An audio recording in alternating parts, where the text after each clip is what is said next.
से पहले आप लोगों से मुखातिब होता हूँ, जुड़ता हूँ।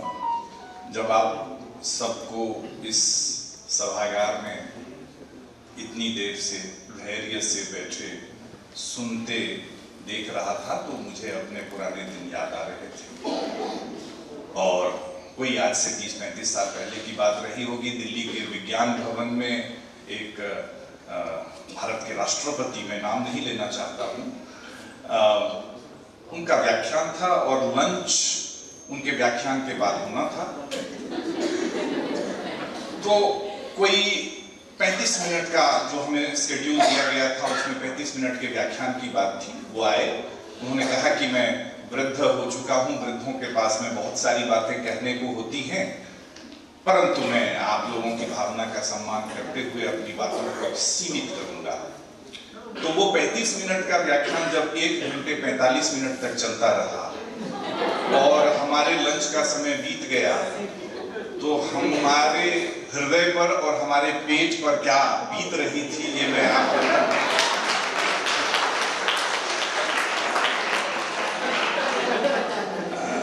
भावना से मैं अपने को जोड़ करके देखता हूँ। एक और थोड़ी पवित्र सी बात है, लेकिन वह भी मेरे जीवन का अनुभव है। जब मैं बालक था, छोटा सा, घर के लोग मंदिर ले जाते थे, कोई प्रसिद्ध मंदिर था, तो सबका यह जोर होता था कि भूखे पेट जाना है, नहा करके पूजा करनी है। और मुझे भूख लगती थी बहुत जोर से, तो मैं मंदिर जाते वक्त में मिठाइयों की दुकानें दोनों साइड में होती थी, उस पर ध्यान जाता था और उधर भगवान की ओर देख करके लोग आराधना कर रहे होते थे और मेरे स्मृति पटल में वो मिठाइयां घूम रही होती थी, ईश्वर नहीं याद आते थे। तो बाद में मैंने भोजन करके मंदिर जाना शुरू किया, क्योंकि उसमें संतृप्तावस्था रहती है। बहरहाल पूरी सहानुभूति है और मुझे जो भूमिका दी गई है उसमें यह पाप का भागी मुझे होना पड़ रहा है कि आप सब पर यह मानसिक हिंसा करनी पड़ रही है, जिसमें कि आपका जठरानल जो है तीव्र शिखर पर है। वह जठरानल समझते हैं ना, पेट की आग, जो पाचन तंत्र की आग होती है। चलिए, नहीं वो तो है, परंतु जो हिंसा, मैं अहिंसा की धरती से आया हुआ तो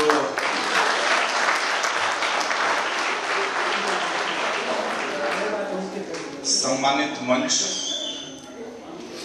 डॉक्टर जयप्रकाश रविदास जी, डॉक्टर वीणा जी, डॉक्टर उमेंद्र सिंह जी, डॉक्टर मृत्युंजय जी, अनुजवत हैं आचार्य मृत्युंजय जी, इस सभागार में मेरे समक्ष बैठे विभिन्न महाविद्यालयों के प्राचार्य, अति विद्वान विद्वज्जनों की इस मंडली को देख करके मन प्रसन्न हो रहा है। और मेरे समक्ष भारत माता के सपूत और सपुत्रियां, जो मेरे समक्ष आप लोग भावी गुरुजनों के रूप में उपस्थित हैं। गौतम बुद्ध की इस धरती पर, भारत भूमि की इस पवित्र अंचल में उत्पन्न असीम संभावना लिए हुए आप सबों को मैं अभिनंदन आप सबका करता हूं।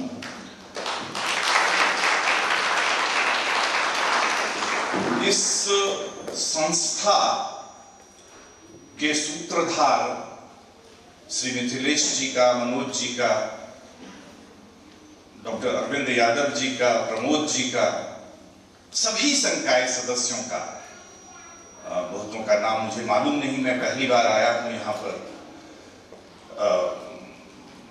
विनोबा भावे विश्वविद्यालय में एक बार मैं इंस्पेक्शन करने आया था उस यूनिवर्सिटी का, तो मृत्युंजय जी से मुलाकात हुई थी। मैं इसलिए आप सबको नमन करता हूं, अभिनंदन करता हूं कि इस समय में, जबकि हम सब की प्राथमिकताएं अलग अलग दिशाओं में भटक रही होती है, ऐसे में एक ऐसी संस्था में इस तरह का विमर्श होते देखना और सबको तल्लीनता के साथ उसमें निमग्न देखना, यह अत्यंत सुख की अनुभूति प्रदान करता है। तो मैं आप सबका अभिनंदन करता हूं। इसलिए थोड़ी बहुत हिंसा हो जाएगी, मानसिक, पेट पर भी थोड़ी हिंसा का प्रभाव दिखेगा, मगर कुछ बातें कल भी सुनी आपने, कुछ बातें आज भी सुनी आपने। राष्ट्रीय शिक्षा नीति की भूमिका भारत के नवनिर्माण में क्या हो, इस विषय में राष्ट्रीय शिक्षा नीति 2020 की संरचना के बारे में मुझे कहने की कोई आवश्यकता नहीं। अभी आदरणीय वीणा जी ने इसी का परीक्षण किया। एक शिक्षक का शिक्षकत्व इसी रूप में परिलक्षित होता है जब शिक्षक यह देखे कि अधिगम हुआ या अधिगम नहीं हुआ। तो आदरणीय वीणा जी यही देखने की चेष्टा कर रही थी और इस संगोष्ठी का लक्ष्य कुछ हद तक तो बहुत हद तक प्राप्त होता दिख रहा था।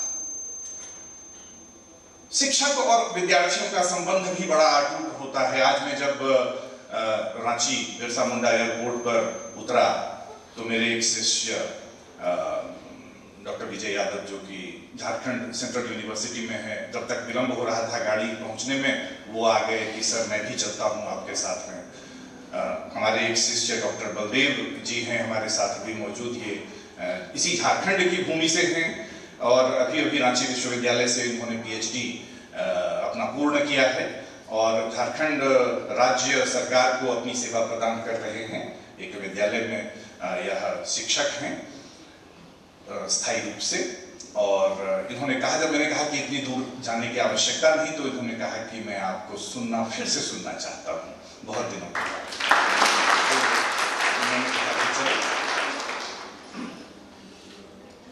मैं अभी जिस धरती से आया हूं वह धरती दो महापुरुषों की कर्मस्थली रही है। महात्मा गांधी के बारे में भी आपने सुना, विनोबा भावे के बारे में भी आपने सुना। विनोबा भावे विश्वविद्यालय से तो संबद्ध है यह संस्थान और यहाँ के अन्य सभी संस्थान इस क्षेत्र के। ये दोनों महानुभाव भारतीय परंपरा की संगति और विसंगति, इन दोनों के विलक्षण उदाहरण हैं। कैसे? महात्मा गांधी को आप समझ रहे हैं, एक ऐसा व्यक्ति जिसने सब कुछ त्याग दिया, अच्छा खासा इंग्लैंड में पढ़ा हुआ व्यक्ति, बैरिस्ट्री कर रहा था, सारे वस्त्रों का त्याग करके एक कपड़े में आ गया वह इंसान, फकीर बन गया और फिर उससे भविष्य में किसी को किसी प्रकार के लाभ की आशा थी नहीं। इसके बावजूद हजारों लाखों व्यक्तियों ने उस एक, जैसे कि इंग्लैंड का प्रधानमंत्री उपहासवश अधनंगा फकीर कहा करता था, उस एक व्यक्ति की आवाज पर लाखों लोगों ने घर से निकल करके इस देश को स्वतंत्र करने की मुहिम में अपना सर्वस्व समर्पित कर दिया। यह साधारण बात नहीं होती। किसी एक शिक्षक के वश में 30, 35, 40 विद्यार्थी ही नहीं हो पाते। एक शिक्षक का अनुकरण, अनुसरण 20, 25, 30 भी कर पाए तो उस शिक्षक का जीवन सार्थक हो जाए। ऐसे में एक ऐसा व्यक्ति जिससे भविष्य में किसी लाभ की आशा नहीं है, कोई इंटरनल असेसमेंट में अंक नहीं मिलने, परीक्षा में किसी पेपर में अंक नहीं मिलने, कोई पद नहीं मिलना, यह एक उदाहरण है। बिना लाभ के किसी की एक आवाज पर अपने स्वत्व को, अपनी अस्मिता को पहचानना और इस देश की अस्मिता को अपनी अस्मिता के साथ में जोड़ करके प्रतिरोध के लिए एक साथ सड़कों पर उतर आना। आचार्य विनोबा भावे, पवनार में आश्रम है वर्धा में, आप कभी आए तो आप देखेंगे। यह भारत भूमि, जिस विसंगति की बात मैं कह रहा हूं, यह भारत भूमि वही भूमि है जहां सुई की नोक के बराबर भी जमीन बिना युद्ध के नहीं हम देंगे। इस कथन के उपरांत 18 अक्षौहिणी सेना नष्ट हो जाती है, अपने जीवन को उत्सर्ग कर देती है। सुई की नोक के बराबर जमीन हम नहीं देंगे बिना युद्ध के। ऐसे विचार वाले व्यक्तियों के इसी भारत भूमि पर एक ऐसा व्यक्ति, विनोबा भावे जैसा व्यक्ति जन्म लेता है, जिसकी एक आवाज पर लाखों एकड़ जमीन लोग दान कर देते हैं। यह साधारण व्यक्तित्व से संभव नहीं है। उन्हीं महामना ने, उसी विनोबा भावे ने वर्धा में जब एक कॉन्फ्रेंस हुआ और शिक्षकों का वह सम्मेलन था, तो विनोबा भावे ने कहा कि आप सब बातें करते ही रहते हैं, बोलते ही रहते हैं, इस संगोष्ठी में किसी को कुछ नहीं बोलना है, अब करके दिखाना है। तो जो अभी आपने सुना एक उद्बोधन में कि करके दिखाना, जो करना है, जो कहना है वो करना है, जो सोचना है वही कहना है, और वो जो कहना है वही करना है। मनसा वाचा कर्मणा, इन तीनों की एक रूपता, इन तीनों में सुसंगतता का होना ही जीवन का लक्ष्य होना चाहिए। यह नहीं है तो इसीलिए आज हम नवनिर्माण की बात कर रहे हैं, इसीलिए भारत को पुनः विश्व गुरु के रूप में स्थापित करने की बात कर रहे हैं। यह देश तो सदैव विश्व गुरु रहा, और उन दिनों में यह देश सभ्यता और संस्कृति का एक आदर्श प्रतिमान स्थापित करता था, जब पाश्चात्य देशों में, जो आज के अति विकसित देश हैं, वहां पर लोग आदम जीवन, बर्बर जीवन जी रहे थे। उस समय भी यह देश सभ्यता और संस्कृति का बेहतरीन उदाहरण प्रस्तुत कर रहा था, और भारत सोने की चिड़िया के रूप में विख्यात था। तभी तो इतने आक्रमण हुए इस देश पर। यहाँ का वैभव, यहाँ की समृद्धि, यहाँ की ज्ञान परंपरा आप सब जानते हैं। नालंदा, विक्रमशिला, तक्षशिला, कितने विश्वविद्यालयों को नष्ट कर दिया गया। ज्ञान की उस परम संस्थाओं का विनाश कर दिया गया। तो वो जब ज्ञान अपने परम शिखर पर था, अपने वैभव पर था, तभी तो ऐसा हुआ कि लोग आए ईर्ष्या से, द्वेष से, या जो भी। तो फिर वो गया कहां? अभी डॉक्टर वीणा जी कह रही थी कि हमारा स्मृति का जो स्पैन होता है, मेमोरी का स्पैन होता है, वो आप सबने कहा साइंटिफिकली हम पढ़ते हैं 25 मिनट, 30 मिनट, 35 मिनट, 15 मिनट, जो भी आप लगा लीजिए। इन्होंने बिल्कुल सच कहा, हम सब की दशा वही हो गई है। अब तो हम नंबर भी, फोन नंबर भी नहीं याद रख पाते हैं लोगों का। मोबाइल ने हमें, हमारी स्मृति को short term memory loss, Ghajini बना दिया है ना? गजनी फिल्म देखी है ना आपने? पहाड़ा आता है, पहाड़ा कितने तक का आता है? 1 से 10 तक का, या उसके आगे तक का? 11, 12, 13, कहां तक? मैं उठा करके पूछ सकता हूं मुझे। हाथ वही उठाना या बोलना वही जिसे वास्तव में आता है। एक समय वह था, मैंने यूं ही पूछा, मैं पूछूंगा नहीं, वो वीणा जी पूछ चुके। एक समय वह था जब पहाड़े को जब पढ़ाया जाता था या अभ्यास कराया जाता था, तो वो सिर्फ 1 से 2 से 10 तक नहीं, 11, 12, 13, 14 का पहाड़ा ही नहीं, सवैया, डेढ़ा, कैलकुलेशंस, सवा का 1, सवा दूनी, 2.5, सवा 3, 75, इस तरह, 3.25, इस तरह से भी पहाड़ा विद्यार्थी गण अभ्यास किया करते थे। अब तो वो चीजें रही नहीं, अब तो कैलकुलेटर है, मोबाइल है, 5 गुना 8, जरा कैलकुलेट कर लेते हैं। अब ये हुआ कैसे? यह जो हम अभी कंसंट्रेशन के स्पैन की बात कर रहे हैं कि 20 मिनट होता है या 25 मिनट होता है, क्या सचमुच में ऐसा था? क्या यह देश 25 मिनट की स्मृति स्पैन पर चल रहा था? आप सबको मालूम है, जब वेदों का सृजन हो रहा था तब कोई कागज नहीं थे। श्रुति और स्मृति, ये 2 परंपराएं थी। उपनिषद, आओ समीप आकर के बैठो, सुनो, गुरु कहते थे, शिष्य उसे आत्मसात किया करता था। और हजारों वर्षों तक भारतीय ज्ञान परंपरा के यह अक्षुण्ण वेद, उपनिषद, श्रुति परंपरा पर ही आगे अगली पीढ़ी, कई अगली पीढ़ियों तक हस्तांतरित होते रहे। सोचिए जरा, वास्तव में अगर 25 मिनट का स्मृति का काल होता तो क्या यह वेद अभी तक सुरक्षित रह पाते? क्या यह उपनिषद अभी तक सुरक्षित रह पाते? हमारे देश की ज्ञान परंपरा यह नहीं है जिसको हम अभी वैज्ञानिक रूप में बात कर रहे हैं, परंतु दुर्भाग्य है कि हम सब अब इसी वैज्ञानिक परंपरा के दास हो गए हैं। तथाकथित वैज्ञानिक परंपरा की, जिसमें कि हमारा स्मृति पटल अत्यंत क्षीण हो गया है, दुर्बल हो गया है। तो जब हम राष्ट्रीय शिक्षा नीति 2020 में भारतीय ज्ञान परंपरा की बात करते हैं और भारतीयता की बात करते हैं, ये दोनों, इन दोनों शब्दों पर थोड़ा ध्यान दीजिएगा आप सब। कोई जरूरी नहीं कि अभी मैं व्याख्या करूं। भारतीय ज्ञान परंपरा एक चीज है, भारतीयता एक चीज है। भारतीय ज्ञान परंपरा हमारे उन मूल्यों को, हमारे उन शास्त्रों को, उन 64 कलाओं की बात करती है जिसका कि कभी शिक्षण, अध्ययन, पठन पाठन होता था, जिसमें कि पराविद्या और अपराविद्या, इहलौकिक और पारलौकिक विद्या, इन दोनों का सम्मिश्रण था, समागम था। सिर्फ पारलौकिक ज्ञान के बल पर जीवन नहीं जिया जाता, इसलिए इहलौकिक ज्ञान का भी समावेश था, जिससे कि जीवन जीते हुए विदेह बनना। जनक राजा भी थे, परंतु उनके पास में बड़े बड़े ज्ञानी, जब ज्ञान का संपूर्णत्व अपने आप में उनको लगता था कि प्राप्त कर लिया, तब उनको भेजा जाता था जनक के पास कि उनके पास जाकर के सीखो।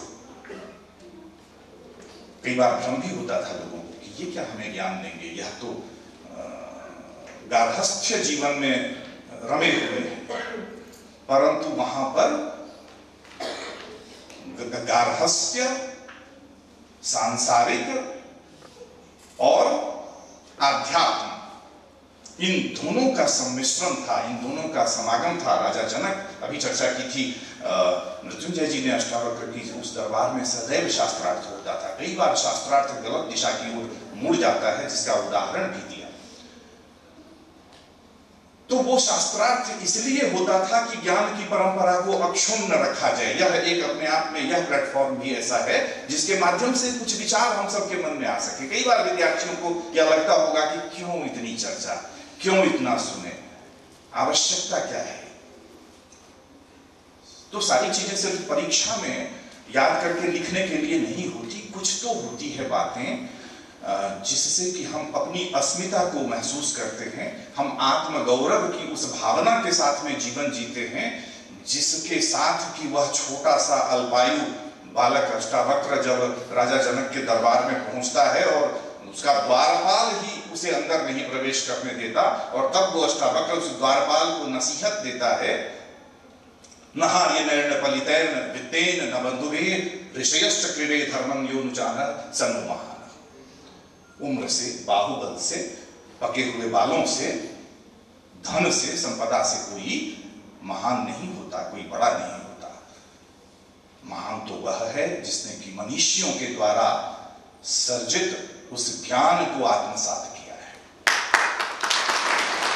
तो यह समझने की आवश्यकता है कि राष्ट्रीय शिक्षा नीति 2020 का संदेश हमारे लिए क्या है। एक आपने सुना अभी एक उद्बोधन में, जिसमें कि 64-66 के शिक्षा आयोग की संस्तुतियों के आधार पर बनी राष्ट्रीय शिक्षा नीति का उल्लेख किया गया। और उस 64-66 के कोठारी, DS कोठारी, दौलत सिंह कोठारी दिल्ली विश्वविद्यालय के फिजिक्स के आचार्य थे, बाद में UGC के चेयरपर्सन बने। वह संस्तुति जब आई तो उसके प्रस्तावना में एक बहुत ही महत्वपूर्ण बात लिखी हुई थी।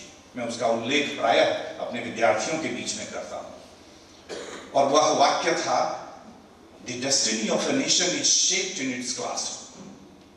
किसी भी राष्ट्र का भविष्य, किसी भी देश का प्रारब्ध उसकी कक्षाओं में निर्मित हो रहा होता है। मैं उसकी अगली पंक्ति जो उन्होंने नहीं लिखी, वो मैं आप लोगों को बताना भी चाहता हूं, और सतत आप यह अपने यहां पर फिक्स कर लें, याद रखें। वो ये है कि if the destiny of a nation is being shaped in its classroom, then who are the ones who are the architect of the destiny of a nation? कौन है ऐसे शिल्पकार जो कि किसी राष्ट्र के प्रारब्ध का निर्माण करते हैं? कौन? अगर किसी राष्ट्र का प्रारब्ध उसकी कक्षाओं में निर्मित हो रहा होता है, तो निस्संदेह शिक्षक उस राष्ट्र के भविष्य के शिल्पकार हैं। और आपको यह निर्णय करना है, आपको यह निर्धारित करना है, तय करना है, सुनिश्चित करना है कि इस देश के प्रारब्ध के शिल्पकार के रूप में आपकी क्या भूमिका होनी चाहिए। राष्ट्रीय शिक्षा नीति को पढ़िए, उसके विभिन्न अंशों को पढ़िए, उसकी संस्तुतियों को पढ़िए और उसमें आपकी क्या भूमिका है उसको सुनिश्चित करिए।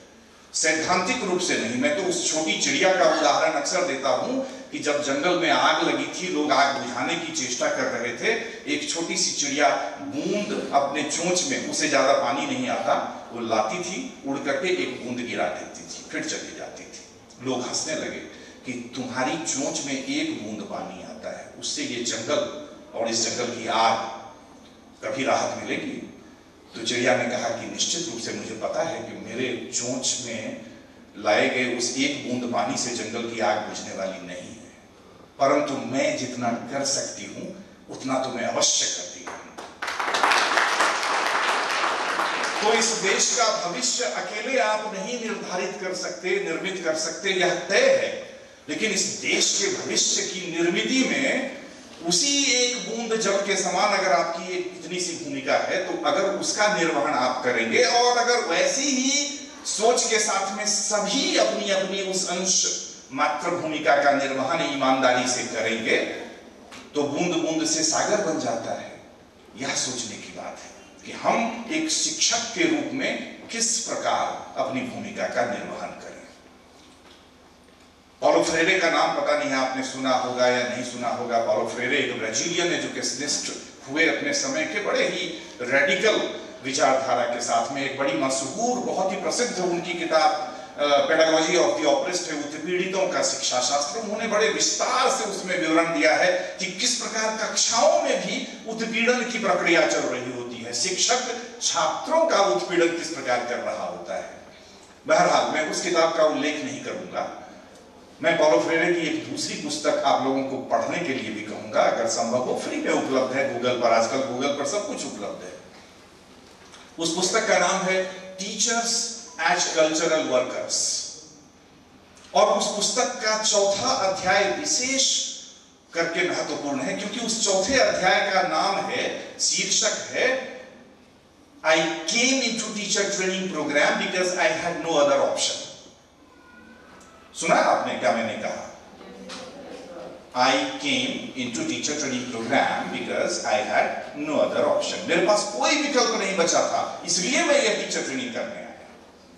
अपने अपने हृदय पर हाथ रखिए, आत्मावलोकन करिए। कभी आपके जीवन में ऐसा पल आया, आपने सोचा ऐसा? स्टाफ सिलेक्शन कमीशन की परीक्षा दे रहे हैं, पीसीएस की परीक्षा दे रहे हैं, Jharkhand public service commission, BPSC, UPSC, अलग अलग प्रकार की सभी परीक्षाओं से जब थक चुके होते हैं तो चलो जी बीएड ही कर लो। शादी नहीं हो रही है, माता पिता कहते हैं चलो अगले लगन, इसलिए ये लगन बीत गया, चलो तब तक बीएड करा दो। मैं नहीं कह रहा, पॉलो फ्रेरे जो ब्राजील का निवासी था उसने ये बातें लिखी है, उसने वहां के भी समाज में यथार्थ यही था। मेरा प्रश्न इसके आगे का है, अगर इस भावना के साथ में सदैव आप शिक्षक प्रशिक्षण का कार्यक्रम करते रहेंगे कि मेरे पास तो कोई विकल्प ही नहीं बचा था, मैं तो मजबूरी में आ गया। एक्सीडेंटल टीचर, लाइक वो फिल्म आई थी ना, accidental prime minister, accidental teacher. तो जब आपके अंदर स्वयं आत्मसम्मान की भावना नहीं रहेगी तो आप दूसरों को कैसे उत्साहित कर पाएंगे? इसलिए जो परिस्थिति थी, जिस वजह से जैसे भी आई, अब उसको पीछे छोड़ करके शिक्षक की भूमिका में, शिक्षक जो कि इस देश में ब्रह्मा विष्णु महेश इन सबसे ऊपर का स्थान दिया गया, ऐसे देश में शिक्षकों की थोड़ी दुर्गति तो हुई है। और वो दुर्गति के लिए जिम्मेदार कौन है? बहुत हद तक समाज भी, सरकारें भी, उसका उल्लेख भी मैं करूंगा अभी, लेकिन शिक्षक भी। दुष्यंत कुमार एक बड़े प्रसिद्ध कवि हुए और उन्होंने अपने साये में धूप उसकी 2 पंक्तियां लिखी थी कि इस सिरे से उस सिरे तक सब शरीके जुर्म हैं, आदमी या तो जमानत पर रिहा है या फरार। ये सोचने का कार्य है कि हम सब की क्या भूमिका है, हम शिक्षक का कार्य होता है इन्फॉर्म, इन्फ्लुएंस एंड इंस्पायर। आप सूचित करें, प्रभावित करें, प्रेरित करें। इन्फॉर्म करने का काम आप तो गूगल ने ले लिया आप सबसे, कंटेंट प्रोवाइडर नहीं है आप। आपसे ज्यादा वो सूचनाएं जो है बच्चों के मोबाइल में है। आप कुछ बता रहे होते हैं, बच्चे फटाक से ऐसे मोबाइल में करेंगे और आपसे बहुत ज्यादा उसके पास में आ जाएगा। क्या वही सूचना ज्ञान है? तो शिक्षक के बाकी के जो दो कार्य हैं वो मोबाइल नहीं कर सकता, इन्फ्लुएंस करना, इंस्पायर करना। और ये काम तो मनुष्य ही कर सकता है। Technology can not replace teacher. ऐसा कहा जाता है कि a day will come when technology will replace a teacher. ये बात तो है, ऐसा डर तो है, लेकिन वो बात ये नहीं है। A day is very close when a technologically enabled teacher will replace the conventional teacher. अब प्रौद्योगिकी सक्षम जो शिक्षक होगा वह परंपरागत शिक्षक का स्थान ले लेगा। पर शिक्षक की भूमिका पर कोई संदेह नहीं, कोई खतरा नहीं, लेकिन शिक्षक कैसा, इस पर प्रश्न स्वयं में करना है। ऐसा क्यों होता है कि आरुणि जैसे शिष्य को जब उसके गुरु आदेश देते हैं कि बारिश हो रही है, मेड़ टूट गया, प्रवाह ऐसा है कि फसल नष्ट हो जाएगी, उसे रोको, और बारिश हो रही है और आरुणि जाता है, वो दालक आरुणि, और बारिश की वजह से वह मेड़ बांध नहीं पाता, तो वो स्वयं लेट जाता है और अपने प्राण को संकट में डाल करके गुरु के आदेश का पालन करता है, अचेत हो जाता है। और बारिश रुकने के बाद जब गुरु पूछते हैं आरुणि कहाँ गया, सभी कहते हैं आप ही ने तो भेजा था। सब गए और देखा तो वो निष्प्राण आरुणि वहां पड़ा हुआ, तो वहां से उठा करके लाते हैं, तुमने ऐसा क्यों किया? कहा गुरु आपका आदेश था कि मुझे पानी के सैलाब को रोकना है, पानी के प्रवाह को। गुरु की आज्ञा का मैं आज्ञा की अवहेलना कैसे करता मैं? ऐसा गुरु, ऐसा शिष्य। और दूसरी तरफ दिल्ली यूनिवर्सिटी के कॉलेज में एक बार प्रैक्टिकल में एक लड़का नकल कर रहा था और उसे टीचर ने रोका। उसने कहा गुरुजी बाहर निकलो, देख लूंगा। और गुरुजी बाहर निकले, पॉइंट ब्लैंक पिस्टल सीने में लगा करके फायर किया। गुरुजी की यह लीला वहीं समाप्त हो गई। ये गुरु शिष्य के संबंध में कर्ण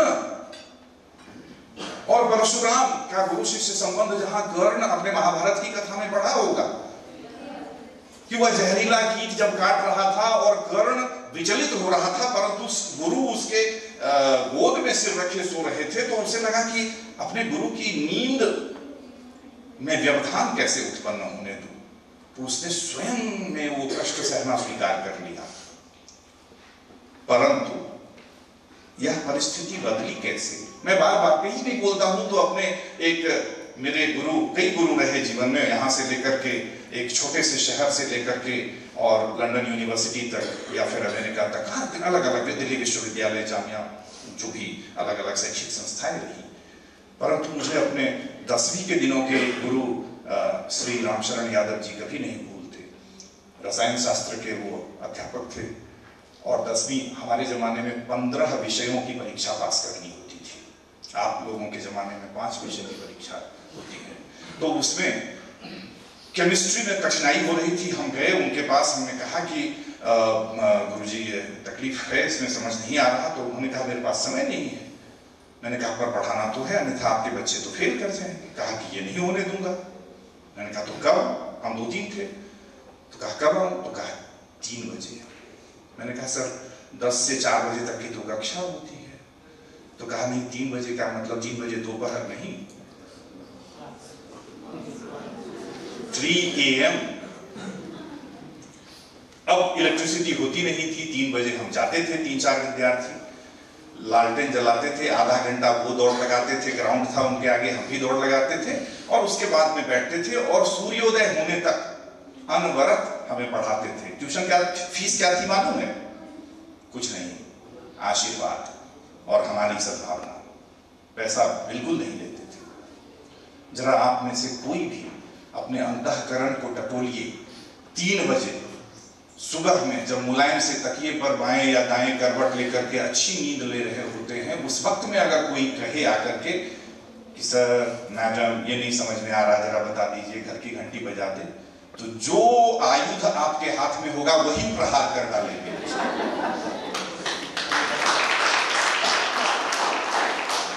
तो गुरु सिर्फ त्रेता द्वापर में नहीं होते, हमने कलयुग में भी ऐसा गुरु देखा है। I am very fortunate to have got such a guru in my life. अपने जीवन भर मैंने फिजिक्स और मैथमेटिक्स पर ज्यादा श्रम किया, लेकिन केमिस्ट्री में अनायास नंबर आते रहे, पता ही नहीं चला कि क्यों। बहुत बाद में विचार किया तो वह उनका आशीर्वाद था, वह उनके द्वारा उत्पन्न अपने अंतःकरण में प्रेरणा थी। सदैव आप as a teacher you can not give knowledge as a capsule to your students for one time and that will enable them to have got the knowledge for all time. ऐसा नहीं होता। ज्ञान कोई कैप्सूल नहीं है कि आपने खरीद करके दे दिया और वो खा लो ज्ञान हो गया। एक पुरानी कहावत है अंग्रेजी में, if you give a hungry man, आप लोगों को भी भूख लगी है, सुन लो, if you give a hungry man a fish you feed him for a day, but if you teach him how to fish you feed him for life time. आप अगर किसी को एक मछली देते हैं, शाकाहारी लोगों से मैं क्षमा याचना करता हूं यदि यहाँ कोई हो, तो अगर किसी को आप एक दिन मछली दे देते हो तो आपने उसे एक दिन का भोजन दिया, but if you teach him how to fish, अगर फिश यहाँ पर क्रिया में है दूसरे में, अगर आपने उसे मछली पकड़ना सिखा दिया तो आपने उसे पूरे जीवन भर के लिए भोजन दे दिया। तो as a teacher what is your responsibility? Not to just transfer content, not to just transfer information to the mind of your learner. As a teacher, it is your responsibility to inspire them to learn, to teach them, to make them learn how to learn. सीखा कैसे जाता है यह सिखाना, क्योंकि ज्ञान तो जो आप आज लोगे कल पुराना हो जाएगा। तो ये जो रोट लर्निंग से डिपार्चर लेने की बात राष्ट्रीय शिक्षा नीति में कही गई है और उस भारतीयता की बात कही गई है, भारतीयता वही है जो इंक्लूसिव एजुकेशन की बात कह रहे थे अभी आचार्य। इंक्लूसिव एजुकेशन क्या आपने सुना कभी? गुरुकुल कालीन शिक्षा में राजा के बेटे के लिए एक गुरुकुल होता था, किसान के बेटे के लिए दूसरा गुरुकुल होता था, कभी सुना? एक ही गुरुकुल, उसी में राजा का बेटा भी पढ़ रहा है, किसान का, वणिक का, जिसकी भी इच्छा हो, इवन उसका भी जिसके कुल गोत्र का पता नहीं होता था। ऋषि गौतम के पास एक बार सत्यकाम जाता है, छांदोग्य उपनिषद में यह कथा है उल्लिखित। ऋषि गौतम के पास में सत्यकाम जाता है। सत्यकाम अपनी माता जावाला से कहता है कि माँ मुझे पढ़ना है, और मैं गौतम ऋषि के आश्रम में वहां गया तो गौतम ऋषि ने पूछा, जैसे आजकल भी हम लोग फॉर्म भरते हैं ना एडमिशन के टाइम में, नाम क्या है, पिता का नाम क्या है, वर्ण क्या है, ये क्या है, वो क्या है। ऋषि गौतम ने पूछा गोत्र क्या है, पिता का नाम क्या है। सत्यकाम लौट करके अपनी माँ के पास जाता है, माता मेरे पिता कौन है। अब उसकी माता उस समय के समाज की परंपरा के अनुसार जो कार्य करती थी उसके हिसाब से उसकी माता को उसके पिता का ज्ञान नहीं था, बोध नहीं था। उसकी माता ने कहा कि बेटा तुम जाओ ऋषि के पास में और बोलो कि मेरा नाम सत्यकाम जावाल है, मैं जावाला का पुत्र हूं, मेरे पिता कौन है यह मेरी माता को भी ज्ञात नहीं है। वह जाता है गौतम के पास में और ऋषि गौतम को कहता है, उसके चेहरे पर जो सत्य की आभा है कि यह सत्य बोल रहा है। आप लोग भी फॉर्म भरते हो, लास्ट में एक अंडरटेकिंग होता है कि the above stated all the statements are true to the best of my knowledge, sign करना पड़ता है। वहां पर उसने सिर्फ इतना कहा कि मेरा नाम सत्यकाम जावाल है, मैं जावाला का पुत्र हूं और मैं आपके आश्रम में शिक्षा प्राप्त करना चाहता हूं, मुझे मेरे गोत्र का पता नहीं है। और तब ऋषि गौतम उसे अपने आश्रम का अंग बनाते हैं। उसके आगे भी है, आप लोग learning by doing, learning through experience, पता नहीं साइकोलॉजी में क्या क्या पढ़ते रहते हो, प्रिंसिपल पढ़ा है ना, learning by doing, learning through experience में। सत्यकाम जावाल को ऋषि गौतम 250 दुर्बल गायें देते हैं और कहते हैं कि इन्हें लेकर के जंगल चले जाओ, और जब यह 1000 हो जाए गोवंश तब आना, तब तुम्हारी शिक्षा शुरू होगी। अब वो जाता है जंगल, वहां से 1000 गायों को, गोवंश को लेकर के आता है और गुरु को कहता है कि गुरु आपकी आज्ञा का पालन किया। तो गुरु ने कहा कि औपचारिक रूप से तो अब जो करना है, परंतु तुम्हारी शिक्षा तो पूर्ण हुई। अब कैसे? 250 गोवंश को 1000 गोवंश में परिणत होने की जो प्रक्रिया होती है, उसमें सत्यकाम ने क्या क्या सीखा होगा, उसका उल्लेख है उसमें, मैं वो नहीं बताऊंगा आपको। लेकिन उसने कृषि विज्ञान सीखा होगा, उसने प्रजनन विज्ञान सीखा होगा, उसने जीव विज्ञान सीखा होगा, वनस्पति विज्ञान सीखा होगा, विभिन्न कलाओं का, विभिन्न विज्ञान का ज्ञान उसने प्राप्त किया होगा। Learning by doing, learning through experience. आप अपने मनोविज्ञान में क्या पढ़ाते हैं बच्चों को? वो एक चिंपैंजी था, उसको एक केला खिला दिया, कुत्ते को घंटी बजाई, उसके मुंह से लार टपका। हमारे पास लर्निंग बाय डूइंग और लर्निंग थ्रू एक्सपीरियंसेस के इतने बेहतरीन उदाहरण हैं, हमारी पाठ्य पुस्तक में शामिल ही नहीं हुए। और हम चिंपैंजी और कुत्ता लेकर के बैठे हुए घंटी बजा रहे हैं। राष्ट्रीय शिक्षा नीति 2020 भारतीय ज्ञान परंपरा के समावेशन की बात करती है। उसके दृष्टांत इतने समृद्ध दृष्टांत हैं। मैं कह करके चला गया, ये तो हमारे यहाँ की अलमारी की एक सेल्फ के बराबर भी ज्ञान नहीं है, और हम सब ने मान लिया, क्योंकि हमें तो कलेक्टर बनना था। कलेक्टर ऊंचे ऊंचे बूट पहन करके आते थे, एकदम सबको डंडा मारते थे। हमें सोचा कि इससे ज्यादा पावरफुल व्यक्ति तो होता नहीं कोई। पावरफुल मतलब जो अंग्रेजी बोले, पावरफुल मतलब जो सब पे रौब गांठे, जो मनुष्य को जानवर बना करके वो करे।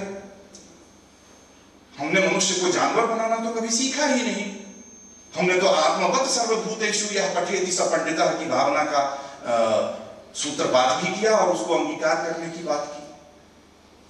तो आत्मवत् सर्वभूतेषु यः पठेति स पंडितः हजारों वर्षों कही गई बात। मातृवत् परदारेषु परद्रव्येषु रोष्टवत् आत्मवत् सर्वभूतेषु यः पठेति स पंडितः। कहां से इन बातों को हमने बिसरा दिया और कहां हम विश्वगुरु बनने की बात कर रहे हैं। पहले तो हम अपनी परंपराओं को याद करें। कई बार यह आरोप लगते हैं कि बार बार अपनी उस चीज में लौट करके क्या उसका बखान करके मिलेगा।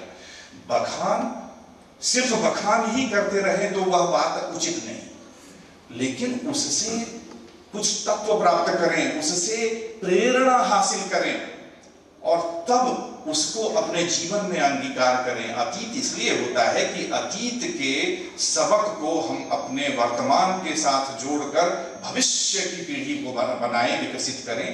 इसलिए अतीत की ओर हम लौटते हैं। हम अतीत में जाकर के उलझ जाएं और दूसरों को उल्टी सीधी सुनाते रहें, तब तो हम उलझ गए। लेकिन अतीत का स्मरण आवश्यक तो होता ही है। तो भारतीय ज्ञान परंपरा और भारतीयता, जिस भारतीयता की बात है, वो भारतीयता वो है जो हमारा वैल्यू सिस्टम है। आप सबने 2-3 साल पहले कभी कोविड से पहले का एक समाचार बहुत देश के सभी प्रमुख अखबारों में छपा था। मुंबई के एक फ्लैट में रहने वाली एक वृद्धा के पड़ोसियों को 2-3 महीने से जब पता नहीं चला कि वो वृद्धा कहाँ गई और उसके फ्लैट से थोड़ी थोड़ी बदबू सी आ रही थी, पुलिस को खबर किया। पुलिस आई, दरवाजा तोड़ा तो देखा वो तो कब की मर चुकी है, उसकी लाश क्षत विक्षत हो गई थी। उसका एक बेटा था जो देश के अति प्रतिष्ठित प्रौद्योगिकी संस्थान से निकला हुआ इंजीनियर, अमेरिका के सिलिकॉन वैली में डॉलर्स पे डॉलर्स छापे जा रहा था, लाखों करोड़। उसको फोन लगाया तो उसको पूछा अपनी मां से बात की है इन दिनों में? तो कहा कि no, it's been almost 2 years that I spoken to her last. How is she by the way? वो पुलिस को पूछ रहा है, 2 साल हो गए मुझे, मैंने बात ही नहीं की मां से, कैसी है मां? तो पुलिस ने कहा कि सी नो ना, अब वो है। जरा एक बार सभी यहां आत्मचिंतन करिए, हम अपने घरों में ऐसा बेटा कोई चाहेगा? ऐसी तकनीकी शिक्षा किस काम की कि एटीएम मशीन बना दो परंतु मानवता समाप्त हो जाए। जो भारतीय सामाजिक पारिवारिक मानवीय मूल्यों के आधार पर हमने जीवन जिया है, उसको बिसरा करके सिर्फ धन उपार्जन करने वाली मशीन बन जाए। हमारे यहाँ ज्ञान की परिणति इस रूप में नहीं होती। हमारे में ज्ञान क्या है, विद्या क्या है? आप सब में ये बहुत ही छोटे छोटे श्लोक है। विद्या ददाति विनयम विनयात् याति पात्रताम पात्रत्वात् धनम आपनोति धनात् धर्मः ततः सुखम। विद्या तो वह है जिससे विनम्रता आए, विनम्रता वह है जिससे पात्रता आए, और पात्रता आ जाती है तब धनोपार्जन होता ही होता है। और धन से क्या करना है? धर्म। कौन सा धर्म? किसी मंदिर में जाके चढ़ावा चढ़ाना, मस्जिद में चढ़ावा चढ़ाना धर्म नहीं है। भारतीय परंपरा में धर्म कहा जाता है कर्तव्य। कहते ना, जब हम किसी के लिए कुछ कहते हैं, लोग कहते हैं अरे आपका बहुत उपकार, हम कहते हैं अरे ये तो मेरा धर्म था। यहां धर्म कर्तव्य का पर्याय है, मानवोचित कर्तव्य का पर्याय। तो उस कर्तव्य को करने से धनात् धर्मः ततः सुखम, वही असल सुख है। जब हम उस धन से मानवोचित कर्तव्यों का पालन करते हैं तो वही हमें सुख की प्राप्ति करवाता है। हम प्लेजर प्रिंसिपल पर चलने वाले लोग नहीं हैं, हम तो सच्चिद और आनंद की परंपरा से सच्चिदानंद की प्राप्ति करने वाले लोग। तो यह विचार करने का विषय है कि मेरा ध्यान इस पर भी है। मैं आप लोगों पर हो रही, गांधी जी ने अहिंसा की बात कही थी, मैं अहिंसा सिर्फ शारीरिक हिंसा का वो नहीं है। अहिंसा मतलब उन समग्र हिंसा का प्रतिरोध, त्याग करना जो किसी न किसी रूप में, वो हिंसा मानसिक हिंसा भी होती है, शाब्दिक हिंसा भी होती है। और ये शाब्दिक हिंसा, मानसिक हिंसा, इस पर भी विचार करना है आपको एक शिक्षक होने के नाते, कि क्या कक्षा में शिक्षण करते वक्त में आप अपने विद्यार्थियों पर हिंसा तो नहीं कर रहे हैं। सिर्फ छड़ी चलाना हिंसा नहीं है, किसी को तिरस्कृत करना, किसी के साथ अपमानजनक भाषा का प्रयोग करना, वह भी हिंसा है। तो अगर हम अहिंसा की बात करेंगे तो वह अहिंसा सभी प्रकार की हिंसाओं का त्याग है। तो इस पर विचार करना है। और शिक्षक के रूप में जिस प्रश्न की, जिस जिज्ञासा की बात अभी एक उद्बोधन में आपने सुनी, आपको मालूम होगा ऋषि पिप्पलाद के समक्ष 6 शिष्य ज्ञान प्राप्त करने की जिज्ञासा लेकर के जाते हैं। और ऋषि पिप्पलाद दधीचि के पुत्र थे। ऋषि पिप्पलाद कहते हैं कि 1 वर्ष तक धैर्य और ब्रह्मचर्य का पालन करते हुए इस आश्रम में रहें। 1 वर्ष के बाद जो मन में प्रश्न उत्पन्न हो तो उसे लेकर मेरे पास आए। यदि मेरे पास में उन प्रश्नों का उत्तर होगा तो मैं दूंगा। यदि, वहां भी वो अपने संपूर्णत्व को नहीं प्रकट कर रहे। 1 वर्ष तक करना क्या है? धैर्य और ब्रह्मचर्य। क्या हम सबके पास में उतना धैर्य है आजकल?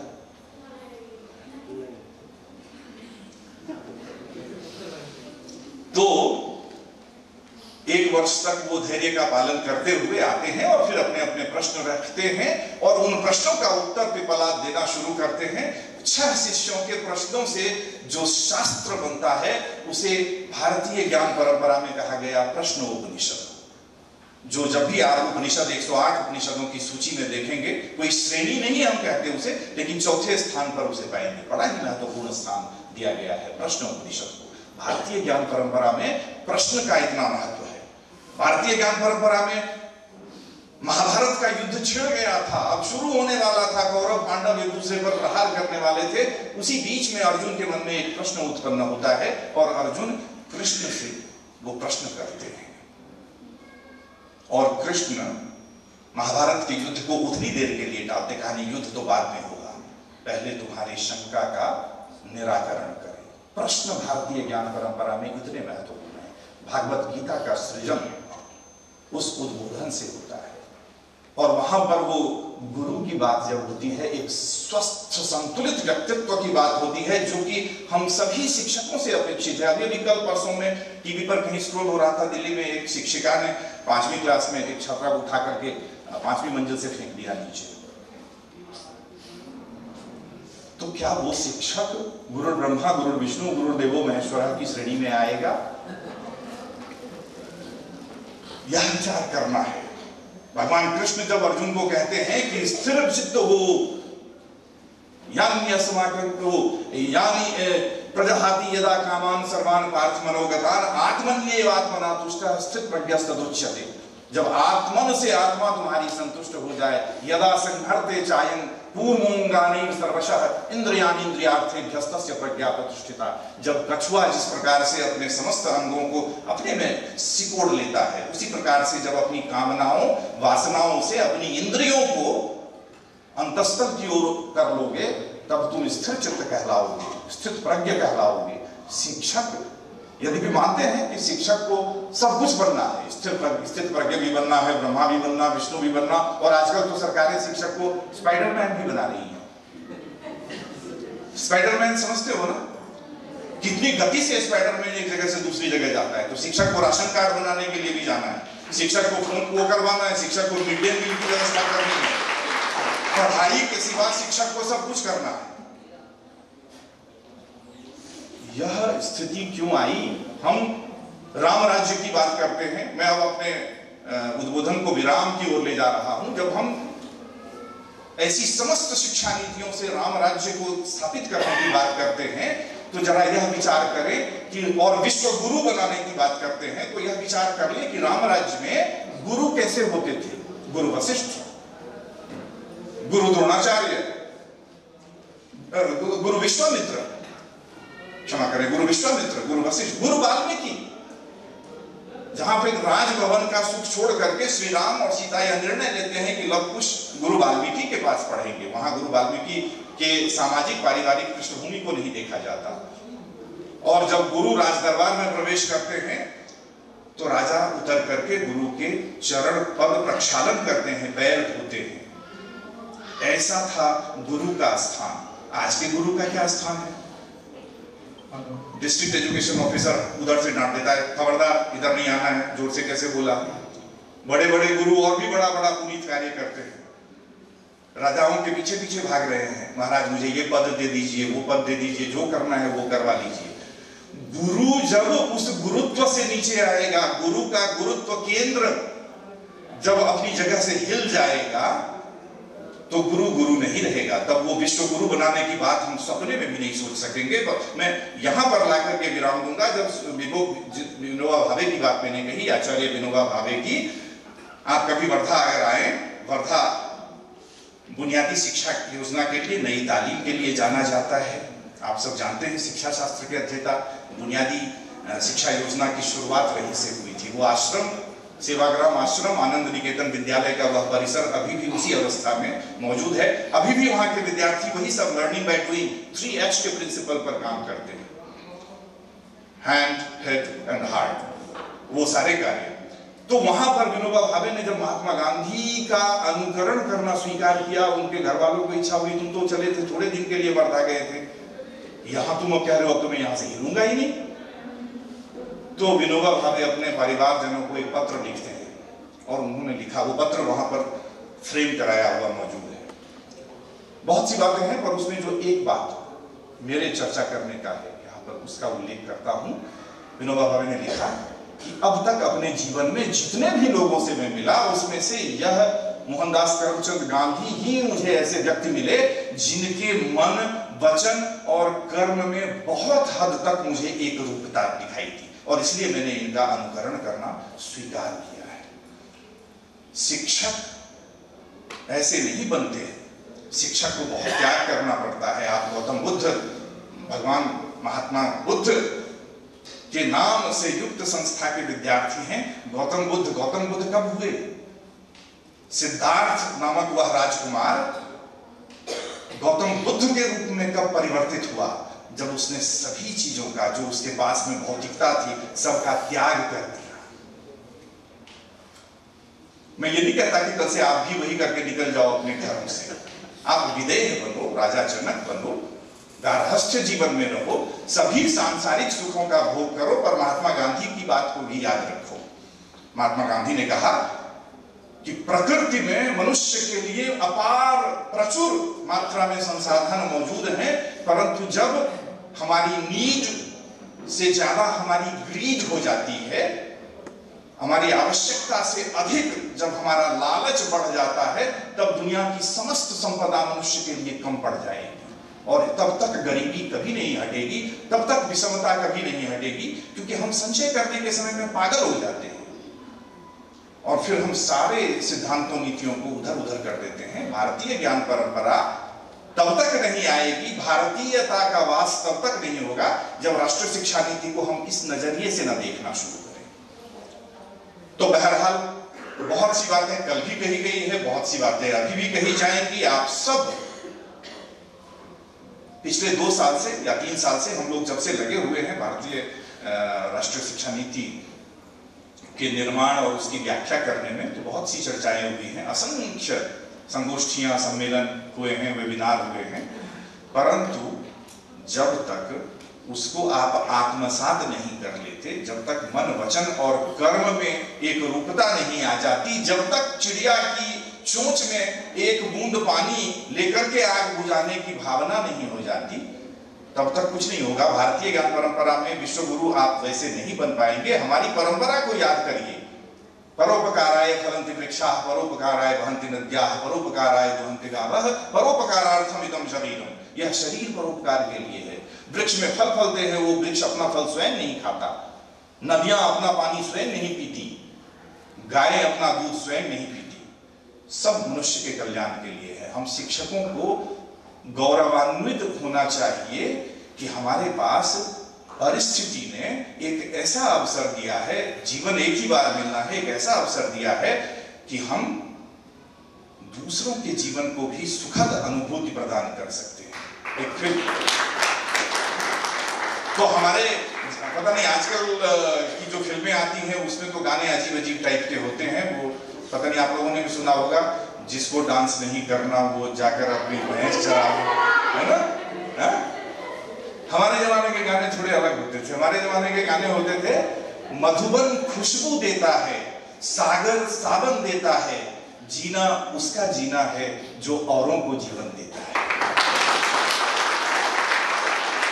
तो एक शिक्षक के रूप में जब आप इस भावना को अंगीकार करते हुए, आत्मसात करते हुए अपने शिक्षकत्व का निर्वहन करेंगे, जरूरी नहीं कि आप पूरी दुनिया को बदल दें। आपके पूरे शिक्षण काल में अगर आप 5 विद्यार्थियों को भी आपने सही रास्ते पर चला दिया, आपका शिक्षकत्व सार्थक हो जाएगा। प्रयास करके तो देखिए। और अंतिम बात, बेआब, आब उर्दू का शब्द है जिसमें पानी कहते हैं। तो एक पंक्ति कही जाती है, बारिश हो तो बरसो किसी बेआब जमी पर। अगर बारिश हो, अगर तुम्हारे अंदर में मेघ भरे हुए जल हैं, तो ऐसी जगह पर बरसो जहां की सूखा पड़ा है। बारिश हो तो बरसो किसी बेआब जमी पर, खुशबू हो अगर तुम तो बिखर क्यों नहीं जाते।